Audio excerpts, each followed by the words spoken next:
বাবা, কত জিনিস, কত আবিষ্কার। দেখি, হ্যাঁ, আতস কাঁচ। বাবা, এর গুণাগুণ সব লেখা আছে। দেখি তো, দেখি তো বইটাতে কি লেখা আছে। এই কাঁচের মধ্যে দিয়ে ছোট জিনিসকে বড় দেখায়। দেখি তো। ওরে বাবা, কি বড় লাগছে জিনিসগুলো। এটা নিয়ে যাব, বাচ্চাগুলোকে দেখাবো, ওরা খুব মজা পাবে। আর আর কি লিখেছে দেখি দেখি দেখি। হ্যাঁ, সূর্যের আলোকে এক বিন্দুতে রাখলে এটা তাপ উৎপন্ন করে। ওরে বাবা, তাই নাকি? বাইরে কি দেখবো, দেখি তো। যা অর্থ পাবো তা রাজকোষে দেব। আমাদের রাজকোষের অবস্থা তো আমি জানি মহারাজ। ধন্য ধন্য বিজ্ঞানী, তোমার মতো করে সবাই যদি এই দেশের কথা ভাবতো তাহলে কত ভালো হতো বলো তো। তা বিজ্ঞানী, তুমি কবে যাবে? কাল সকালে মহারাজ, কাল সকালে প্রথম ফেরিতে আমি যাব। গোপাল, তোমার সাথে আমার কিছু একান্ত কথা আছে। সবার শেষ হলে তোমাকে কিছু দায়িত্ব দেব। আপনার কাজে লাগতে পেরে নিজেকে ধন্য মনে করব বিজ্ঞানী। বাবা, খুব যে ভাব। হ্যাঁ, কি মন্ত্র দেবে কে জানে, তবে জানতে হবে। এইভাবে মাথায় হাত দিয়ে বসে থাকলে কিছু হবে? বীজ ধান না কিনলে চাষ করবে কি করে? তাই তো ভাবছি, এবার যে এইরকম অবস্থায় পড়বো ভাবিনি গো। গোপাল দাদার কাছে একবার চেয়ে দেখো না। উনি তো মাঝে মধ্যেই আমাদের সাহায্য করেন, কিন্তু এত বেশি টাকা গোপাল দাদা কোথায় পাবে? তবু তবু আজ একবার বলে দেখবো, রাজবাড়ি থেকে ফেরার পথে গোপাল দাদার সাথে দেখা করব। বলুন বিজ্ঞানী, কি বলবেন বলেছিলেন? গোপাল, আমি কাল খুব সকালে চলে যাব, তাই আজকেই তোমার সাথে আপাতত শেষ দেখা। গোপাল, তুমি জানো আমার এই পরীক্ষা কেন্দ্রের উপরে কতজনের নজর রয়েছে। আমি তোমাকে ছাড়া আর কাউকে বিশ্বাস করতে পারি না। তোমার কাজ হলো প্রতিদিন একবার নিয়ম করে একটু দেখাশোনা করা, এই আর কি। বিজ্ঞানী, আমার সব বিষয় সম্পর্কে জানবার খুব আগ্রহ, তাই আমি আপনার এই পরীক্ষা কেন্দ্রে এসে অনেক কিছু জানবো। আপনাদের মতো জ্ঞানী গুণী মানুষের কাছ থেকে একটু একটু করে জেনে জেনে আমার জানার পরিধি আমি বাড়িয়ে নিচ্ছি। তুমি তুমি ধন্য গোপাল, ধন্য। তোমার এই সততার জন্য আমি তোমাকে এত ভালোবাসি। এই নাও ঘরের চাবি, সাবধানে রেখো। আসি। আপনার এই পরীক্ষা কেন্দ্র সম্মানের সাথে রক্ষা করব বিজ্ঞানী।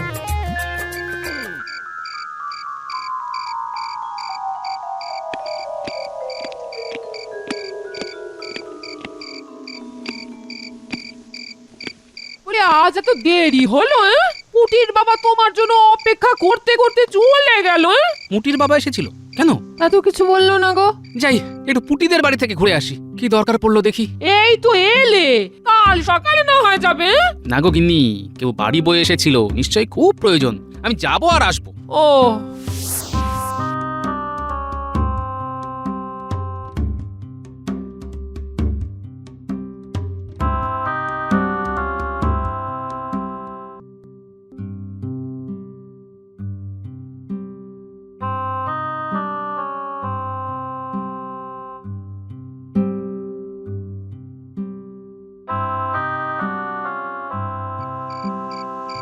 পুটি, পুটি।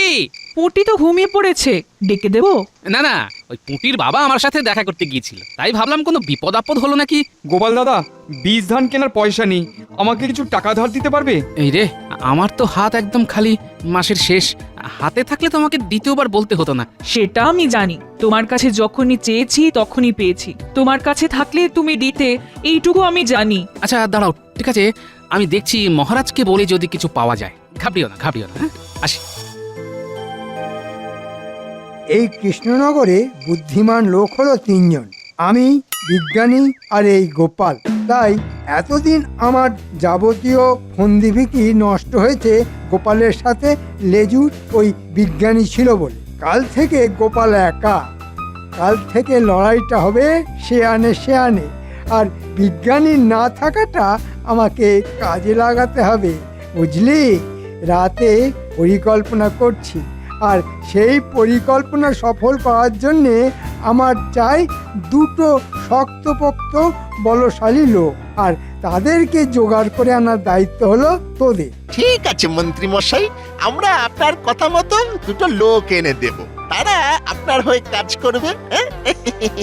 ঠিক আছে, তাহলে তোরা এখন আয়, কালকে লোক দুটোকে নিয়ে এসে আমার সাথে দেখা করার। ঠিক আছে মন্ত্রী মশাই।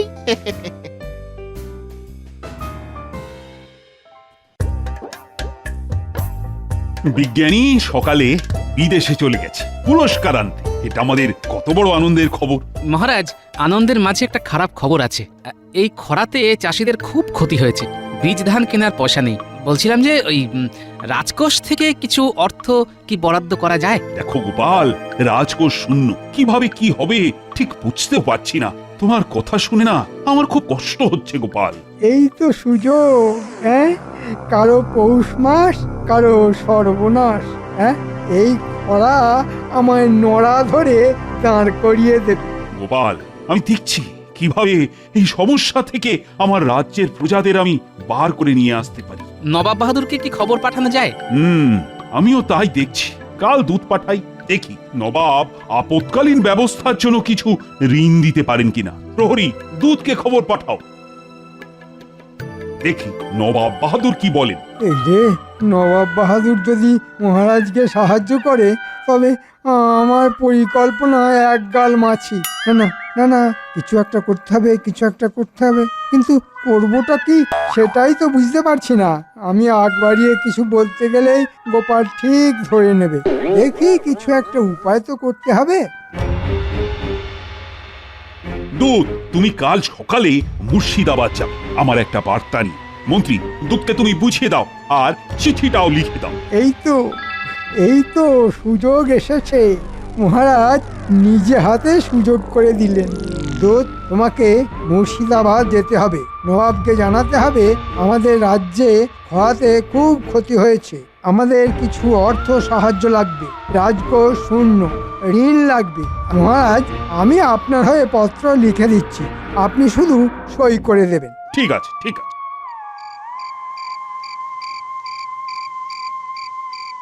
আমাদের মন্ত্রীমশাই কাজের লোক চেয়েছেন। তোমাদের এই কৃষ্ণনগরে কেউ চেনে না, সুতরাং তোমরাই কাজটা ঠিকঠাক করতে পারবে। এখন তোমরা আমার সাথে ওই মন্ত্রীমশাইয়ের বাড়ি চলো, বাকি কথা ওই মন্ত্রীমশাই বলবে। ঠিক আছে, চলো ঘটাদা, পয়সা করি ঠিকঠাক পাওয়া যাবে তো? ও নিয়ে তুমি একদম ভেবো না। ঠিক আছে, তোমাদের সাথে এই আমাদের প্রথম কাজ, দেখো শেষ কাজ যেন না হয়। আমাদের নাম কি জানো তো? ষণ্ড আর পাষণ্ড। যদি দেখি বেচাল, করবো লন্ড ভণ্ড।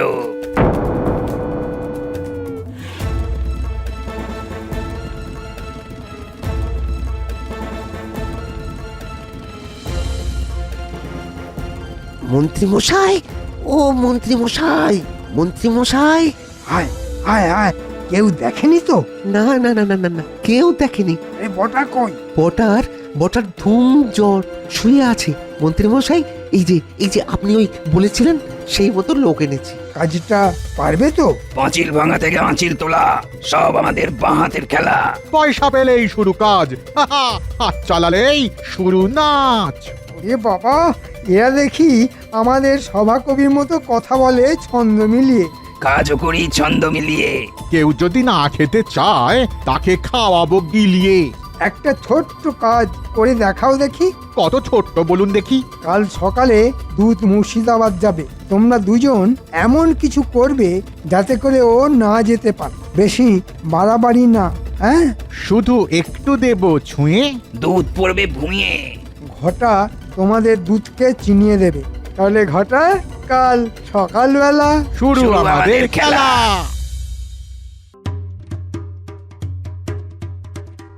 এই দুই গাছে বাঁধলাম দড়ি, দেব শুধু টান। দুধ মশাই পড়ে গিয়ে দেবে পিঠ টান।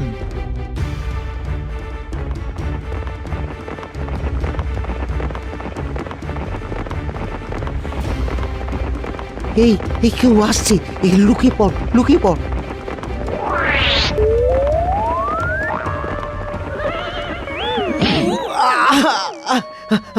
ওরে বাবা রে, ও ও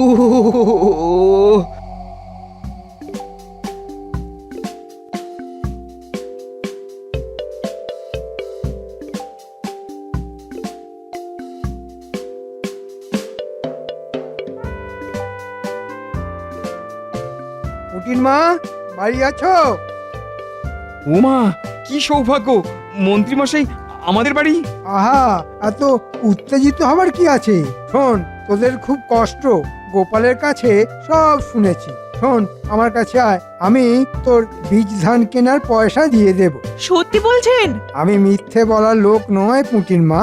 শোন, বাড়ি আয়, টাকা নিয়ে যা। গোপাল মহারাজকে সবার কথা বলছিল, আমি দেখছি কি করে কি করা যায়। ভুলিস না, বাড়ি আসে টাকা নিয়ে যাস, আর তোর খুশি মতো যখন ইচ্ছে শোধ দিস। আপনাকে আপনাকে কি বলে ধন্যবাদ দেবো মন্ত্রীমশাই, আমি বুঝতে পারছি না। তোদের তোদের কান্না দেখে আমারও কান্না পেয়ে যাচ্ছে রে। আর আমাকে আমাকে আর কাঁদাস না রে।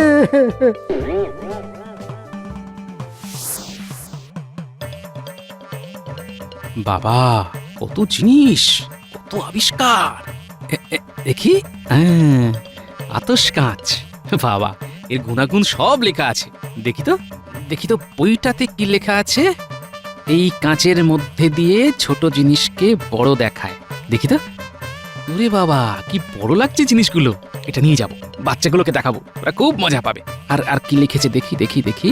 হ্যাঁ, সূর্যের আলোকে এক বিন্দুতে রাখলে এটা তাপ উৎপন্ন করে। ওরে বাবা, তাই নাকি? বাইরে কি দেখবো, দেখি তো।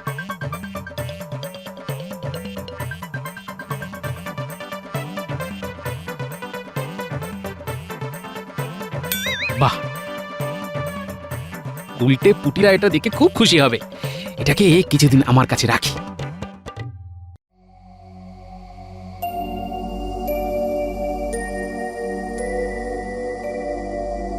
গোপাল, সর্বনাশ হয়েছে। এই দেখো দেখো, দুধের কি হাল হয়েছে। এ কি, কে করেছে? জানি না গো গোপাল দাদা, জানি না, কিছু দেখিনি গো। কিভাবে যে পড়ে গেলাম! উফ উফ বাবা রে! ও ও নাও নাও নাও, তুমি বিশ্রাম নাও। তুমি বরং সুস্থ হও, তারপর দেখছি। ওর সুস্থ হতে হতে না আমি বড় লোক হয়ে যাব। তাহলে এবার কি হবে? দেখছি কাকে পাঠানো যায়। যাকেই পাঠান মহারাজ, সবারই হাল হবে বেহাল। শোন, এই নে, এই লাল পুঁটুলিতে 100 সোনার মোহর আছে। আপনি আপনি ভগবান মন্ত্রীমশাই। নে, এইবার এই কাগজটাতে সই করে দে। কাগজে সই? এই যে টাকাটা দিলাম, একটা কিছু তো আমার কাছে রাখবো। আরে তোর কিসের চিন্তা? বাড়িটা বন্ধক রাখছি না তো। ওরে না না, আমাকে দেখে কি তোর সুদঘর মনে হয়? হ্যাঁ, আমি তো এই রাজ্যের মন্ত্রী, রাজার পর আমিই আছি। নে নে, যা, কাল তাড়াতাড়ি বীজ ধান কিনে চাষাবাদ শুরু কর। তাহলে আমি এখন যাই।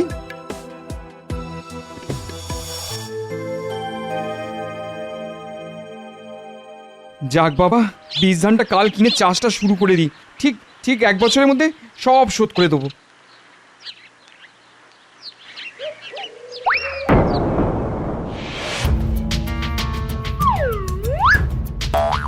হই হই হরি, টাকা দিয়ে ছুটি। সর্বনাশ, এই টাকা নিয়ে চলে গেল। এবার কি হবে? মন্ত্রীমশাই, আমার সর্বনাশ হয়ে গেল। আপনার দেওয়া টাকা ছিনিয়ে নিয়ে গেল। এবার আমার কি হবে? এ কি, এখানে চোর? হ্যাঁ, এ তো ভালো কথা না। দেখছি কাল রাজসভায় আমি এটা নিয়ে বলবো। তুমি শান্ত হয়ে বাড়ি যাও, আমি দেখছি। আয় আয় আয় আয় আয় আয়। এবার কি খাবো? বাড়িতে বাড়িতে কি বা খেতে দেবো?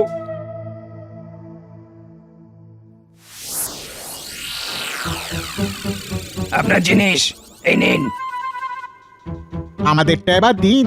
একেবারে নগদে, কাজ হলে একসাথে দিয়ে দেব। ধার বাকি একদম না, গুরু বলে গেছে। ঠিক আছে, তবে তাই হোক।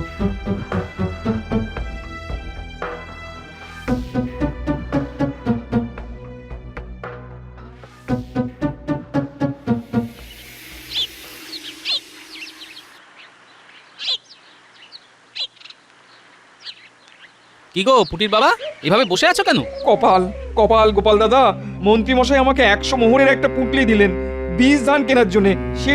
সেটাও ছিনতাই হয়ে গেল। একটা করে বলো, একটা করে বলো, কে টাকা দিয়েছে? মন্ত্রীমশাই। বাহ, তবে তো ভালো।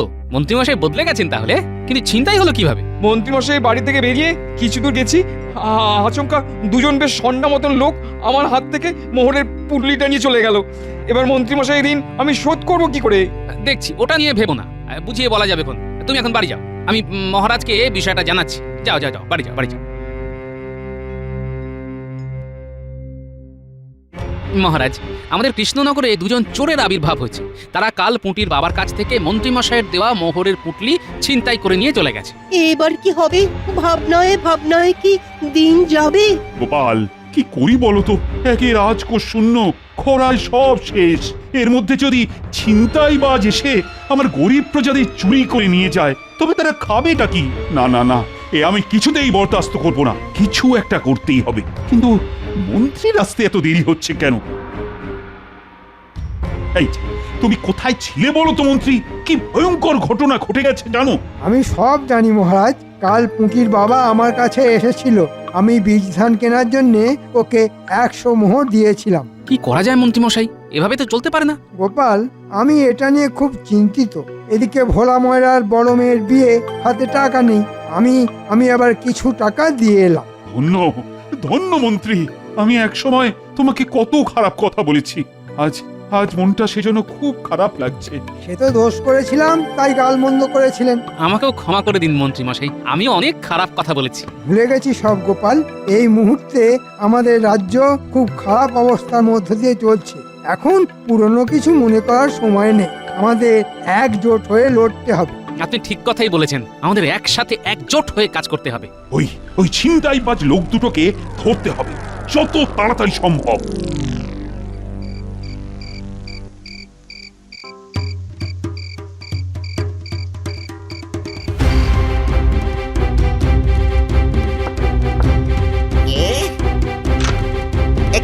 কে তোমরা? কি করছো? এই লাল পুটুলি নিয়ে ভাবছি ভাই। তোমার কথা শোনার সময় নাই। একই মানে ওই লাল পুটুলি নিয়ে ভাবছো মানে? ওটা আমার মেয়ের বিয়ের জন্য ওই মন্ত্রী মশাইয়ের কাছ থেকে ধার নিয়েছি। হ্যাঁ, তুমি ধার নিলে, আমি কেড়ে নিলুম। লাল পুটুলি নিয়ে আমরা চললুম।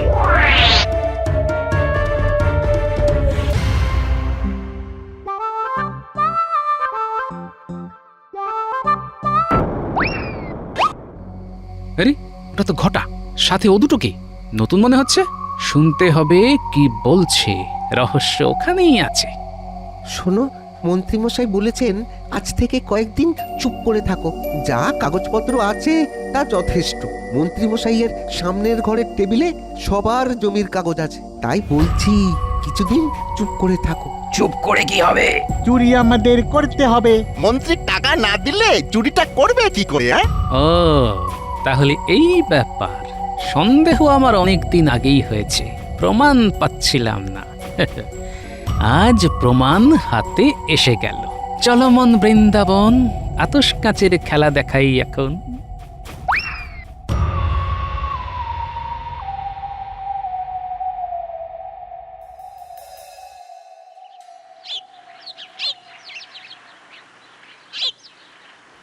এই দেখ, এইটাকে বলে আতশ কাঁচ। এটাকে দিয়ে ছোট জিনিসকে বড় দেখা যায়। বাহ, কি সুন্দর!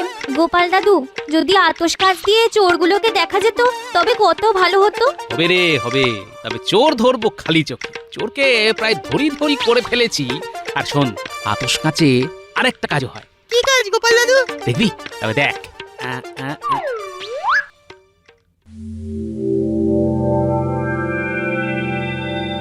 ওরে বাস!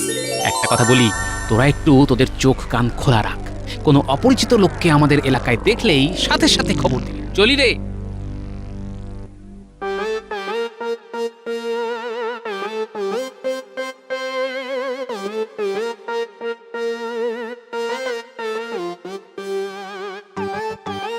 উল্টে ন্যাপলা, তোরা সবাই মিলে এই আতশ কাঁচ নিয়ে মন্ত্রীর ঘরে যা।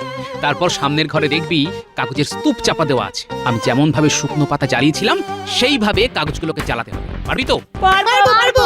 উঠিমা, মনে রাখিস তোর বাবাকেও কিন্তু ঠকিয়ে কাগজে স্বাক্ষর করে নিয়েছিল ওই মন্ত্রী। কাজটা আমরা ঠিকভাবেই করব। মন্ত্রী, এই মুহূর্তে শূন্য রাজকোষে কিছু অর্থ সাহায্য করতে পারো? পারি মহারাজ, কিন্তু সেটা পেতে হলে আমার একটা কাগজে স্বাক্ষর করতে হবে। হ্যাঁ, কিসের কাগজ? এই কাগজে লেখা থাকবে আজ থেকে এই প্রাসাদ সংলগ্ন জমি সব আমার, রাজা আমি, আপনি নয়। রাজি থাকলে বলুন। পেটে পেটে এই ছি ছি ভাবতেই পারছি না। ছন্দে বলো সভাকবি, ছন্দে বলো। আনন্দে ছন্দ আসে, আপনাকে দিই। ছন্দ মিলিয়ে দিলাম, আমি ঠিক। হ্যাঁ, আমি রাজি। দাও দাও, কোথায় তোমার কাগজ? দেখাও দেখাও কাগজ।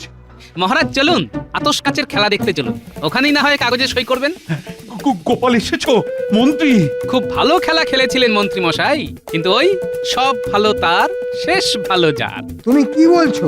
আপনার শেষটা ভালো নয় মহারাজ, কথা নয়। এখন চলুন, বিজ্ঞানী নেই, কিন্তু বিজ্ঞানীর হাতিয়ার আপনাকে বাঁচিয়েছে। চলুন, আতশ কাচের খেলা দেখবেন চলুন। সেনাপতি, বট গাছের তলায় বটা আর দুজন অপরিচিত লোক বসে আছে, ওই লোকগুলোকে বন্দি করুন। ঠিক আছে গোপাল।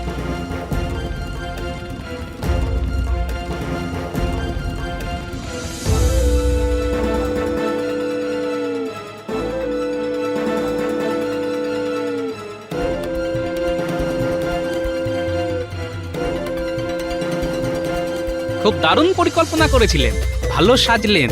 আমার মনে একটা সন্দেহ ছিল, আমিও আপনার তালে তাল দিলাম। মনে রাখবেন, আপনাকে কিন্তু আমি এক ফোঁটাও বিশ্বাস করি না।